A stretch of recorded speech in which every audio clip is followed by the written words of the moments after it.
Hey guys, what's going on? Today I've got a brief lecture for you all on the differences between what I would call primary lifts and main lifts versus secondary and accessory lifts within the context of an exercise program. You're probably going to get a lot out of this if you're closer to the beginner side, but if you've been working out for a while, I think this video still has some value to offer you on clearing up some different things, looking at the applications of when you're going to use secondary and accessory lifts, and so on. So let's jump right into it. Thanks for joining me. First of all, what are we talking about when we say things like secondaries, primaries, accessories?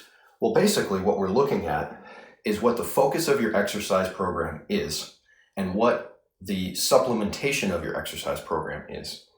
So if you think about something like nutrition, right, with your diet, you're not going to consume things like vitamins and take different like fruit drinks and even your protein shakes. You're not going to be using that to replace your diet completely.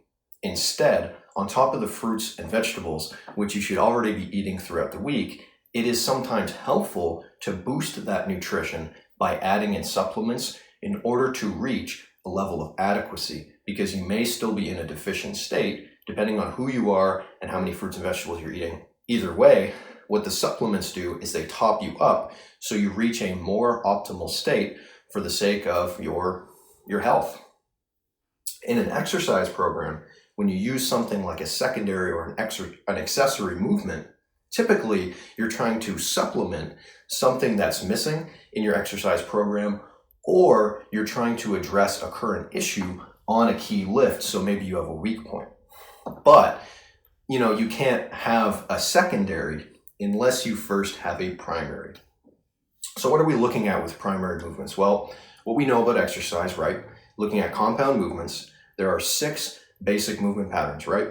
There's the squat type movement pattern, there's the hip hinge, there's pushing and pulling, right? We can do that horizontally and we can do that vertically, pushing and pulling.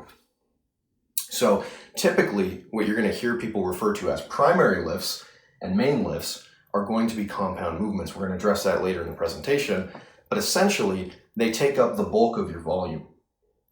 The majority of your time and energy and effort and planning and warming up really does need to be dedicated to the main movers, the main lifts in an exercise program. Now, the reason being is that the vast majority of your strength and hypertrophy gains are going to come from these primary movements and not these secondary movements. And they're also not going to come from, more caveman style, just like basic bodybuilding stuff, right? Like biceps curls. That's not something you're spending, 30% of your time in the gym doing. If you are, good for you. You have all the freedom in the world to do that. But typically, that's not how people train, and that's not how I'd recommend you train. All right, we're talking about things like squats, deadlifts, bench presses, pull-ups and pull-downs, overhead presses, things like that, right? They make up the majority of your training volume. Typically, we're going to push for strength focus, and there's a few reasons for that. So with a compound movement, you're hitting multiple muscles at a time, but it's also true that because of that, and looking at the nature of the movement, something like a machine, whether it's dumbbells, weighted calisthenics, barbells, you name it, it's a very practical and safe way to push load. It takes advantage of how stable the body is and how strong the human body is, and it is the most practical type of movement to push a heavy weight. So I would argue that it's not only, through science and tradition, we've learned that high training intensity thresholds produce more strength. It's also it's sort of intuitive common sense that when you use multiple movements together to make sort of like a functional lift, a very practical one with a neutral spine and bending and leverages, and you're trying to be very efficient, it just makes sense that those movements are going to be practical to push heavy weights, whereas something like a biceps curl or a side delt raise, right? Maybe it's not ideal to do working sets of 5 on those movements. However, on squats, deadlifts, bench, pull-ups with weight, absolutely you can do heavier sets because it's practical and, generally speaking, very safe. So we're going to take advantage of that practicality, and with these primary movements, we're going to focus on strength, although not exclusively. You're welcome to do higher rep ranges on squats, bench, any movement you want. Just keep in mind, every variable you manipulate, every decision you make is a trade-off, not necessarily a solution, okay? Whether you add or take away from somewhere, it's going to have consequences, Pros and cons. So keep that in mind. Ideally, your primary movements are going to be made up of barbell and calisthenics movements. Specifically, I would lean towards weighted calisthenics, but if you're a beginner, if you're, let's say you're a guy who's pretty low body fat, right? Fairly skinny dude, teens, 20s, 30s. Calisthenics without weight are going to give you plenty of stimulus for hypertrophy and strength, whether that's push-ups, dips, or pull-ups especially, right? If you're 140 pounds as a beginner and you're not very fluffy, right? Of course, you're going to be able to do 5 pull-ups within no time. And maybe within a couple months of training, you'll be able to do like 10 or 12 pull-ups if you train consistently. It's pretty decent technique. So early on, those calisthenics are going to fill the role of something like a barbell or a weighted calisthenic. And then when you get proficient at those movements, then you can start adding weight. So typically, going back to strength focus, within the subsection of compound movements, barbell movements and calisthenic type movements tend to be, again, the safest, most practical, and I would argue the most fun ways to push heavy objects. It's a very great way to train. You can use other tools, right? So it's not wrong to do chest press with dumbbells. It's just that it has trade-offs, right? Yes, to a degree, you get more freedom of movement in your shoulders, but you also lose stability, and you have to deal with dumbbells, which are clunky and awkward. And going back to the basics, right? Talking about progressive overload, you've heard lots of people talk about progressive overload. All I'll say is this: with dumbbells, typically you're limited to 5-pound jumps in increments. So going from 45 to 50, 60 to 65, and so on. But with the barbell, you have the luxury of putting 2.5 pounds on each side of that bar. In fact, you can also find 1.25 pound plates and 1 pound plates. That makes progressive overload really practical, really smooth, long term. So other tools work, but at what cost, right? Everything's a trade-off. This is something we've already covered. Your primary movements, they need to be a compound movement. Duh. It's not that you can't do barbell curls and call it a main lift and then have a secondary curl variation. You certainly can, but it would still be strange to think of this as taking up the majority of your time in the gym, movements like that. So, they got to be compound, not necessarily barbell calisthenics, but if they're going to be barbells and calisthenics, your isolations are not your main lift. Intensity, going back to that strength focus, this here says at or above 80% 1 rep max. Now I say that because it's practically true, it's scientifically true that if you're in those high intensity thresholds, they are more conducive to strength. But that does not mean, you have to calculate your 1 rep max to find out an appropriate training intensity. Okay, you never have to do an assessment of your strength. And if you do an assessment of your strength at that maximal level, you do not have to do calculations to reverse engineer what a heavy set of 5 feels like. You can just practice with heavy weights, make small jumps in a session, and figure out with experience what a heavy set of 5 feels like. You don't have to do calculations to get there. Now B, all right, so A, you don't have to do the 1 rep max. B, you don't have to spend all your time there, right? So at least spend part of your time training in that high intensity threshold to get stronger, get bigger, take advantage of the safety, the practicality of these compound movements. But again, if you do things like sets of 15 on squats, sets of 12 on bench, it's still going to make you stronger. It's still going to make you bigger. Just keep in mind this: if you only train in that 10 to 20 plus rep zone, right, that intensity, it's not going to grow your strength as fast. So it would behoove you to probably spend at least, I would say, 2/3, maybe 3/4 of your time training your primary lifts in that high intensity threshold. What it would look like rep range wise is anything, generally speaking, between 1 and 10 is going to be 80% or above of your 1 rep max. That's not true for everyone. Some people might be able to do 12 with 80%. Some people might only be able to do 8 or 9. It depends. But basically, lean towards the lower rep side. What else? So, as far as recovery goes, I erased that a little bit, whoops. Primary movements are going to be the most demanding on your recovery. They're going to tax it the hardest. So going back to things like isolation, the biceps curls, they're pretty easy to recover from. As long as you're not pushing your volume crazy high, like 15, 20 sets of hard curls to failure every week, that's not necessarily going to wear out your tendons. It's not necessarily going to, overtrain the muscle. It can handle quite a bit of work. And if you are training it pretty hard, it's not going to It's not really going to bleed into your squats and your deadlifts and your bench very much. Maybe a little bit, but not a lot. However, these compound movements, training them hard and consistently with high intensity, that absolutely is going to bleed into your recovery disproportionately because, again, you're working more than one muscle at a time and you're pushing hard weights. So keep that in mind. These are the most demanding on your body. And with that, they also have the highest demand for technique, practice, mobility, and warm-ups, right? It doesn't require a ton of flexibility or coordination to go like this with those curls or like this with the side delts or crunching, right? It's pretty simple, straightforward. Almost anyone with any experience can competently perform those movements. But that doesn't mean that day one, that same person will be able to squat with their hips below parallel, right? And actually maintain a neutral spine. That's something you're probably going to need to practice to achieve. So these primary lifts are very demanding on mobility. We're also going to want to warm up, again, because of that high intensity. So you might want to do one warm-up set or even two, sometimes maybe even more, depending on what you're doing, working up to singles, a PR attempt. I wouldn't recommend 5 to 10 warm-up sets, but certainly at least doing 1 or 2 on these key compound movements with a heavy weight is probably ideal. As far as technique goes, well, again, we've already covered that. It's more technically demanding to do your primary lifts than your isolations that don't take up the bulk of your time and energy. Some examples before we move on. The typical stuff, right? We've already talked about it. Back squat, bench, competition deadlifts, right? So whether that's sumo, conventional, both great. Overhead presses, pull-ups. Cool. Let's move on. So here, what we're looking at with the secondary and accessory lifts, I would consider these terms, generally speaking, to be interchangeable. So don't be a nerd.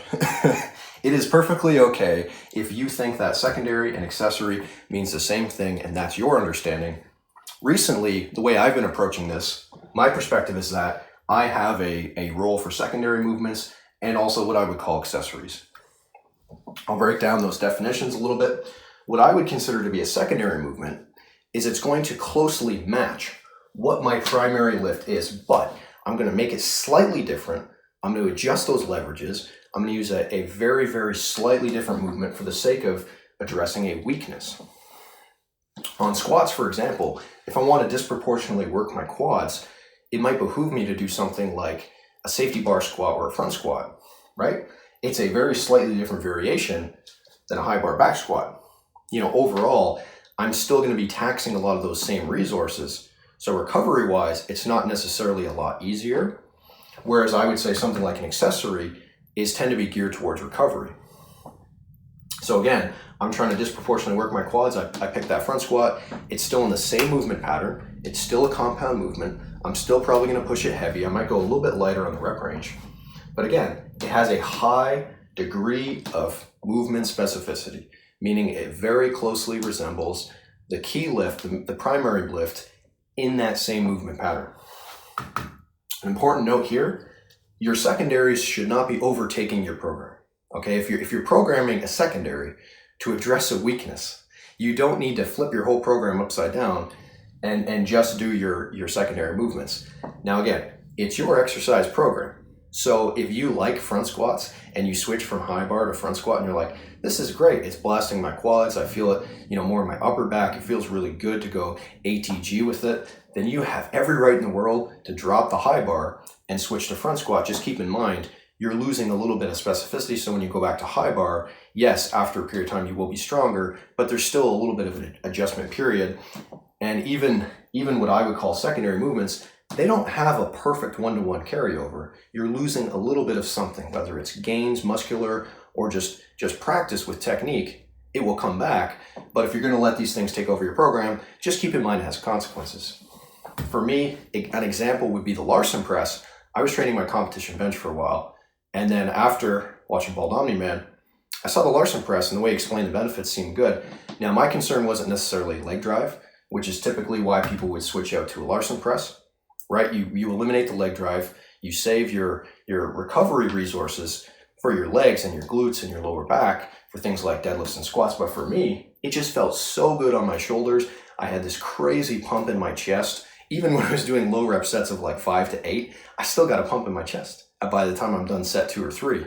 So it is exactly, for me, like a perfect chest exercise. I do it with the same nice wide competition grip, the exact same grip I would do on a competition bench, still with a small arch in my back, and it feels amazing. So for me, I did let a secondary movement take over my program, but for a specific purpose.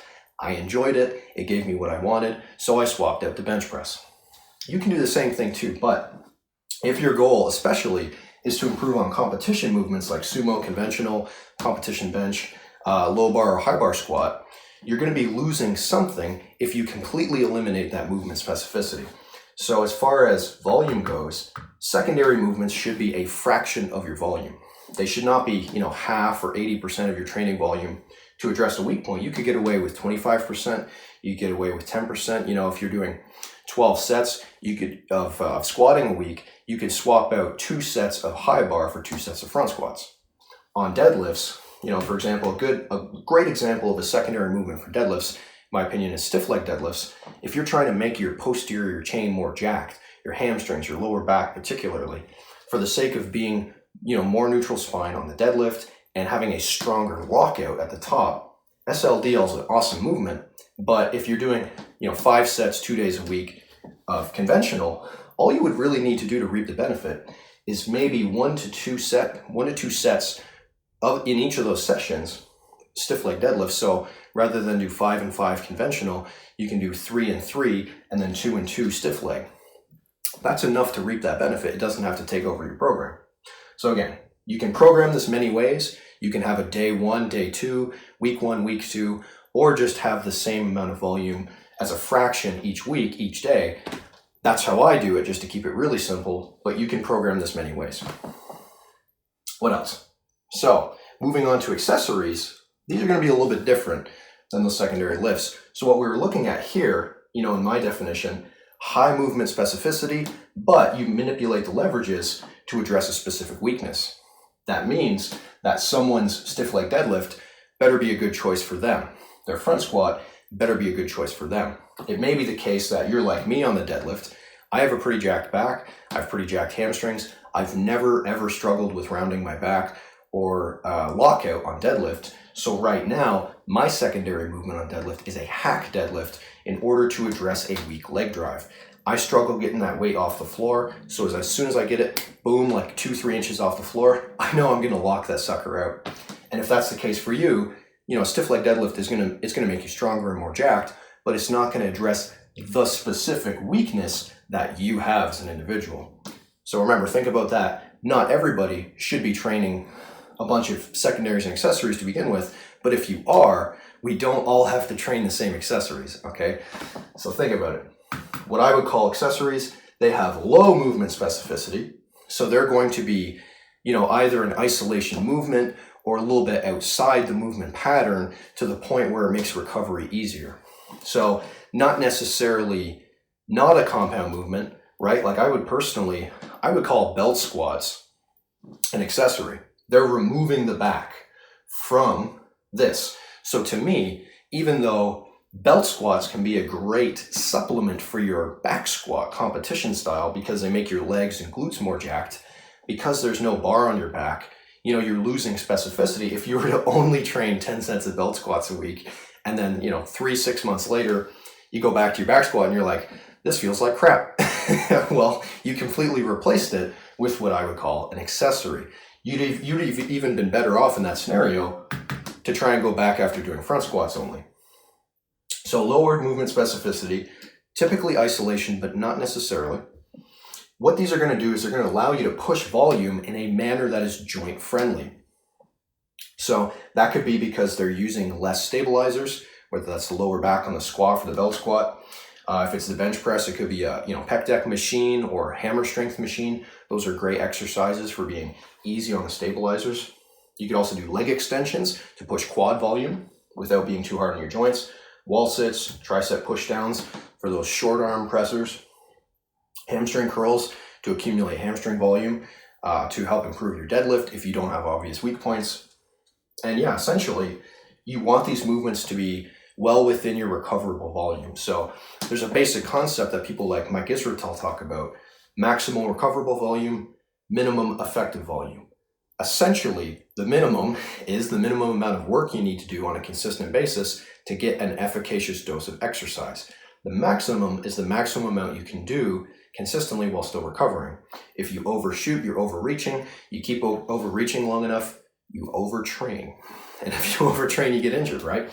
It's not always that simple, but that would be a predictable pattern in someone's training. So basically, use accessories when you have some of that recoverable volume to spare, specifically for this muscle or that muscle. I can look at my program now and think, you know what, I betcha, because I'm only doing like 4 hard sets of squats twice a week, I bet I could do like a weighted wall sit, for example, because I don't have a leg extension machine in my home gym. I can do something to push quad volume, which won't necessarily hurt my recovery on the competition lift, and it won't overshoot into that overreaching part. It's going to be easy to recover from. So you don't have to blast your body and every part of your body with accessories. Chances are your main lift, why is it called the main lift? Because it's the bulk of your program. That's going to get you most of your results. These things get you a little bit extra. 5-10% better results. They're not going to double your gains, right, by doing accessories. I would also say this just to finish up. Typically, per movement pattern, right? Going back to those 6, the 2 types of presses, the 2 types of pulls, the squat, the hip hinge.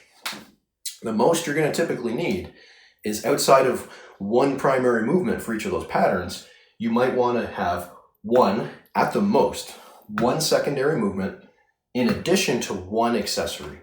You don't need to have 4 or 5 accessories and 2 secondary movements, okay? And if you want to rotate programs for the sake of getting benefits from different movement patterns, that's perfectly fine, but try and stick to a simple program for months and milk those gains. You know, change a program when you need to. If it ain't broke, don't fix it. Quick examples before we finish up. This is the last point. So some good examples on the secondaries: incline benches, Larson presses, any paused variation, deadlift, squat, bench, front squats, stiff leg deadlifts, and RDLs. Accessories would be things like leg extensions, belt squats, wall sits, tricep pushdowns, hip thrust with a barbell, get those glutes, and ham curls. And that's pretty much all I've got for you today. So that is not a comprehensive breakdown of those exercises, but I hope that gives you a good perspective on why you need to plan these things into a program. And in fact, you may be in a case where you're early enough in your training, or you're managing your volume really, really good, your technique really well, where you don't have a lot of weaknesses yet. In the future, you may, in fact, you probably will. And at that point, you can start implementing a specific solution to a specific problem.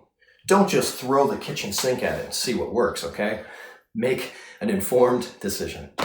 That's all I've got for you guys. Thanks so much for joining me today. I'll see you in the next one.